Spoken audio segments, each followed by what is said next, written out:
Assalamualaikum warahmatullahi wabarakatuh. Ternyata Roy Suryo, Rismond Sianipar, TPUA bisa juga dibodohi oleh pengacara Jokowi di gelar perkara khusus. Kenapa saya katakan begitu? Kita mulai dari pertama dulu. Pemerintahan itu dibentuk gunanya untuk apa? Undang-Undang Dasar kita, alinea keempat. Dibentuklah pemerintahan Indonesia itu untuk mencerdaskan bangsa ini. Untuk memajukan kesejahteraan umum. Undang-Undang Dasar kita, pembukaan alinea keempat. Itu tujuannya. Siapa pemerintah itu? Presiden, menteri-menterinya, termasuk kepolisian. Tugas mereka adalah untuk mencerdaskan bangsa ini, walaupun dalam hal ini adalah mencerdaskan dari bentuk hukum. Itu pertama. Kedua, katanya kita harus percaya kepada kepolisian. Ya, kepercayaan kepada kepolisian itu di konstitusi kita sudah dinyatakan dengan clear. Kita harus percaya. Tapi konstitusi kita itu mengatur kepercayaan kepada kepolisian dalam menyelidiki segala sesuatunya hanya 50%. Mereka hanya diberi hak untuk menyelidiki, untuk membuktikan kesalahan yang dilaporkan oleh masyarakat. Kenapa saya katakan begitu? Kepolisian tidak berhak menghukum orang. Mereka cuma bisa menangkap dan menduga. Menduga mereka bersalah atas laporan masyarakat. Karena walaupun polisi sudah menyatakan bersalah, lengkap bukti-buktinya, itu harus diajukan lagi ke kejaksaan. Tandanya apa? Pekerjaan polisi ini harus diragukan. Itu konstitusi yang mengatur. Lanjutkan kejaksaan. Kalau kejaksaan mengatakan ini tak bersalah orang itu, ya akhirnya tak bersalah. Pelaksanaan penyelidikan kalian itu salah. Semuanya kata jaksa, salah. Dihentikanlah penyelidikan.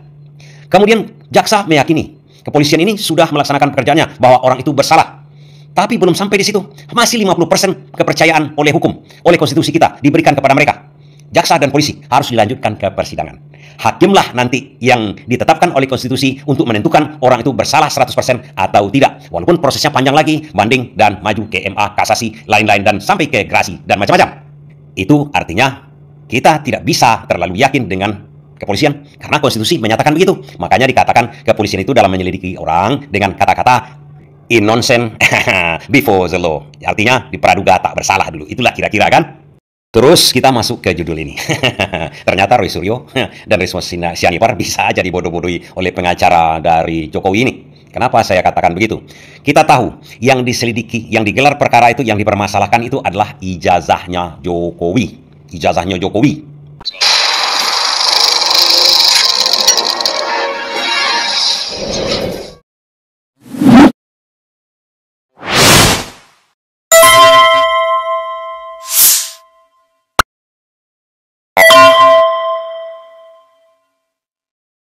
Ini kan perkara yang mudah, sesuatu yang tidak perlu menyita perhatian kita, kan gampang sekali. Yang dihebohkan itu adalah sesuatu yang belum pernah dilihat, gitu. Yang dianalisa tapi dikatakan palsu, yang apa itu kan adalah yang ada di media sosial. Yang ditayangkan di YouTube, tayangkan di Facebook, tayangkan di TikTok. Itu kan sumbernya dari mana, apakah itu asli apa tidak, apakah itu hasil editing, apakah itu hasil fotokopi, kita kan nggak tahu. Semua kan menganalisa barang itu kan. Nah, barang aslinya ada di yang berhak menerima ijazah. Yang berhak menerima ijazah Pak Jokowi, berarti ada di Pak Jokowi. Nah, pertanyaannya, ijazah Pak Jokowi itu asli apa tidak? Dan itu kan sama Jokowi. Berada di tangan Jokowi. Nah, coba dengarkan dulu waktu gelar perkara kemarin. Gelar perkara itu mengenai ijazahnya Jokowi. Tapi ijazahnya itu sendiri tidak dibawa pada waktu gelar perkara. Meski mengaku keberatan dengan gelar perkara khusus yang digelar Bareskrim, Yakub Hasibuan memastikan tak akan memperlihatkan fisik ijazah Jokowi yang disoal oleh para pelapor. Yakub ragu jika memperlihatkan ijazah asli milik Jokowi, perkara yang diperdebatkannya itu akan selesai. Pasalnya para pelapor pun tak mempercayai hasil puslap for Mabes Polri. Yakub berharap tak ada pihak yang berupaya mengintervensi proses hukum. Kalau memang mereka meminta melihat, apa memang iya ketika kami tunjukkan mereka akan selesai begitu saja? Karena di berbagai kesempatan kan kami sudah tanya, ini kalau kami tunjukkan selesai nggak?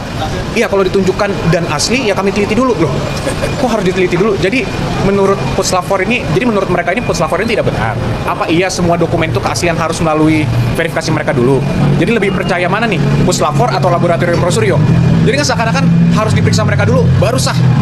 Ya ini negara hukum. Ini yang mau kami selalu sampaikan ke rekan-rekan semua. Ini negara hukum, semua ada peraturannya. Kalau memang lebih percaya oleh beberapa oknum saja, ya silahkan. Tapi jangan mengintervensi proses hukum yang sudah berjalan. Dan harus tetap mempercayakan pada institusi yang memang semuanya adalah mengenai ijazah, mengenai ijazah, mengenai ijazah. Tapi dengan berapi-api, Rismond setelah gelar perkara itu menyatakan dengan pasti mengenai keilmuannya.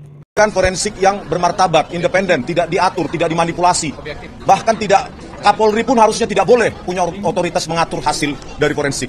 Oleh karena itu sebenarnya kalau didengarkan oleh Pak Presiden Prabowo, sebaiknya Pak, lembaga forensik itu harus dikeluarkan dari kepolisian. Jadi ini makanya kita telanjangi benar-benar Dirtipidum ini dan timnya, bukan karena kami benci, tapi karena kami cinta kepolisian. Ya, kami sangat cinta kepolisian karena apa? Karena kita yang bayar mereka. Ajak kita kan? Kami jelaskan tadi bagaimana menganalisa lintasan stempel, kok nggak ada. Ya, kok nggak ada itu kanal rednya, padahal harusnya pas foto dulu baru stempel. Tetapi kita analisa nggak ada sebaran kanal rednya. Ya, babak belur satu. Yang kedua, babak belur juga. Ada deep fake forgery, babak belur juga. Ya, masalah skripsi juga babak belur. Yang mengatakan, yang disimpulkan secara prematur, lembar pengesahan skripsi Joko Widodo hanya dirasakan ada cekungan, disimpulkan hanya hand press dan letter press, dan nggak bisa dijawab hari ini. Jadi kapan kesimpulannya disampaikannya, Bang? Kesimpulannya pasti kalah telak gitu. Ya. Balik kita, di mana letak pembodohan? Kepada kita semua lah saya katakan. Sudah jelas yang diselidiki adalah ijazah. Kenapa ijazah itu tidak ditampilkan? Tidak dibawa pada gelar perkara sepenting itu mengenai ijazah Jokowi. Kan aneh sekali kan. Saya contohkan kepada kawan-kawan. Ada pelaporan mengenai uang palsu. Uang palsu dilaporkan oleh seseorang. Pasti uang palsu itu disita kan? Oleh kepolisian kan?